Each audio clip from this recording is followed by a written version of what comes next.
Fala pessoal, tudo bem? Espero que esteja todo mundo bem. Nós estamos passando por um momento complicado, né?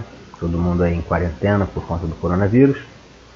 Então, por conta disso, as nossas aulas a partir de hoje e até o pronunciamento aí do governo suspendendo a quarentena vão ser na modalidade à distância.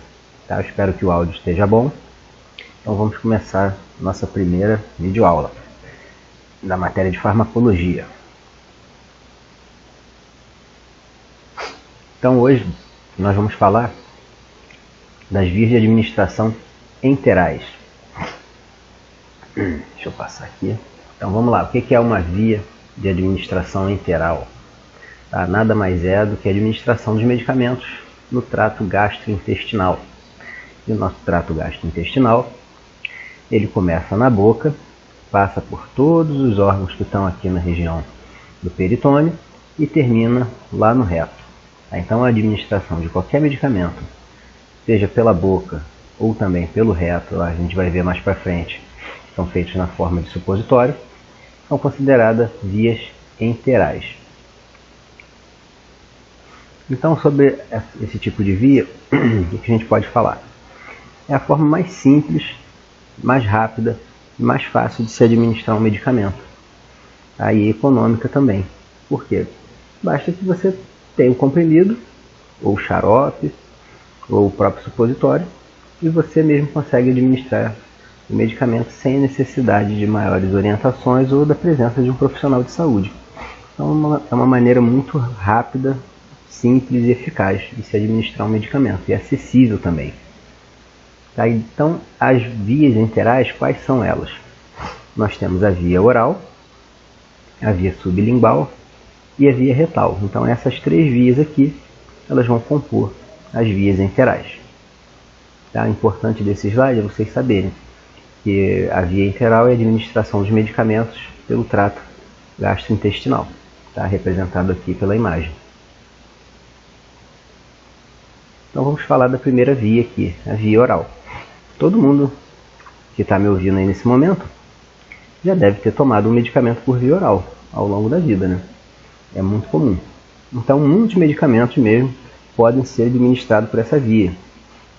E existem várias apresentações de medicamentos que podem ser feitos pela via oral, como, por exemplo, as cápsulas, os comprimidos, as drágeas, xaropes, medicamentos que vêm na forma efervescente, tá? Aí a vitamina C, o antiácido. Essas formas de apresentação aqui, passei aqui sem querer.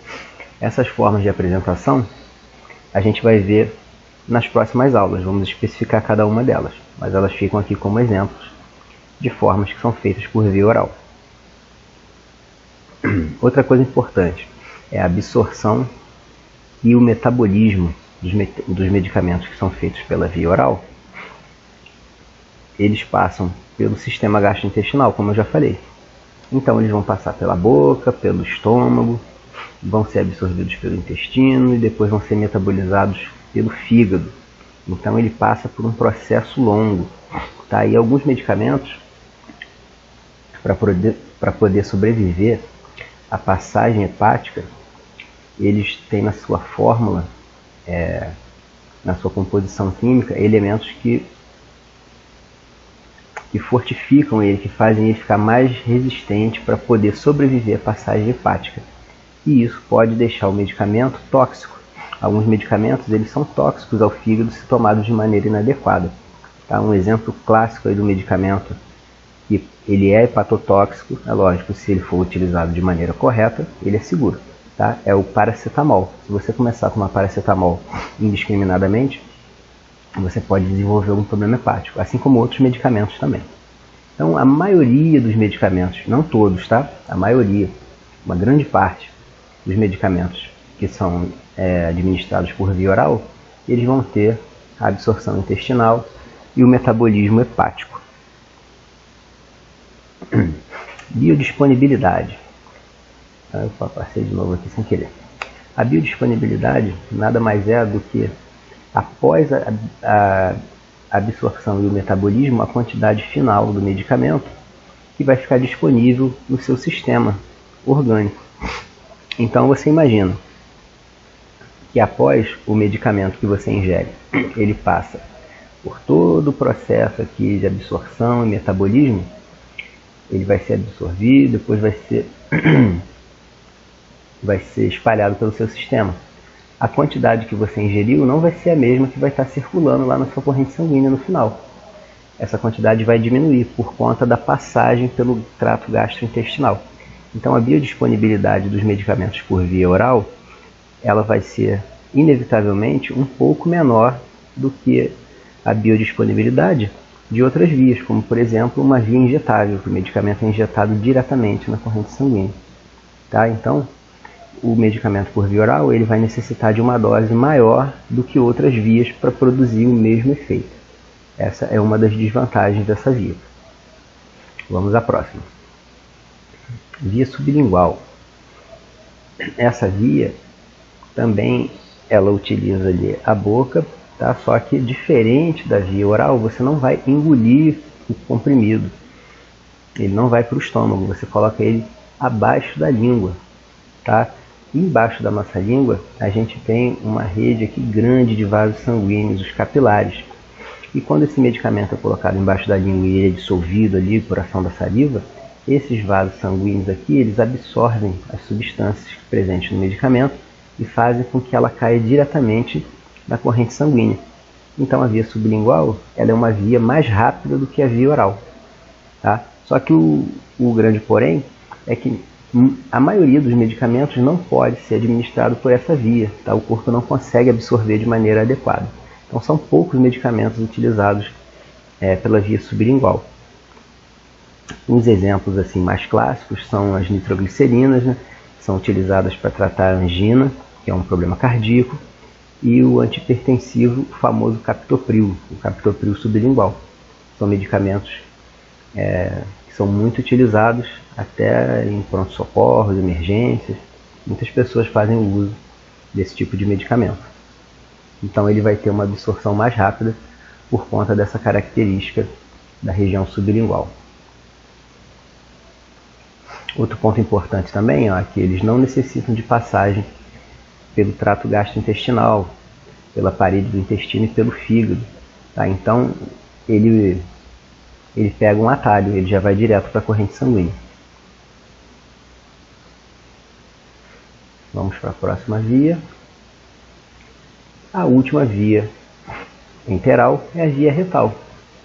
Por essa via são feitos medicamentos em forma de supositório. Tá? Então nesse formato de medicamento, ele geralmente, a substância é misturada a um produto com um aspecto ceroso, tá? Como por exemplo a glicerina, e essa cápsula, esse supositório, na verdade, ao entrar em contato ali com a parede do reto, os tecidos internos com calor, ele vai se dissolver, liberando a substância dentro do seu corpo. E essa região do reto, por uma característica dela fisiológica, como é um tecido fino e altamente irrigado por vasos sanguíneos, esse tecido possibilita a absorção dos medicamentos. Então a absorção pela via retal também é uma absorção relativamente rápida. E a indicação desse tipo de via ela pode não ser tão comum quanto as outras anteriores, mas ela é indicada quando há impossibilidade de se administrar um medicamento por via oral. O paciente pode estar apresentando vômitos, ou ele pode ter alguma restrição, ele não consegue engolir, tá? Ou tem alguma restrição alimentar. No caso também de crianças, que é difícil, muitas vezes a gente conseguir administrar o medicamento por via oral em criança, pode ser feito também pela via retal, é uma alternativa. Tá? Então, qualquer dúvida que vocês tiverem, podem deixar a dúvida lá no chat do aplicativo Teams, tá? Que eu respondo assim que for possível. E aqui um recadinho, ó. A apostila com a matéria do bimestre, ela já se encontra lá na aba Arquivos, tá? Do nosso grupo de farmacologia no Teams. Então vocês podem consultar lá todo o material que eu já disponibilizei. E também tem uma atividade didática para vocês fazerem, tá? É importante que vocês façam e eu vou enviar o gabarito em breve, tá? Bons estudos, pessoal. Fiquem com Deus.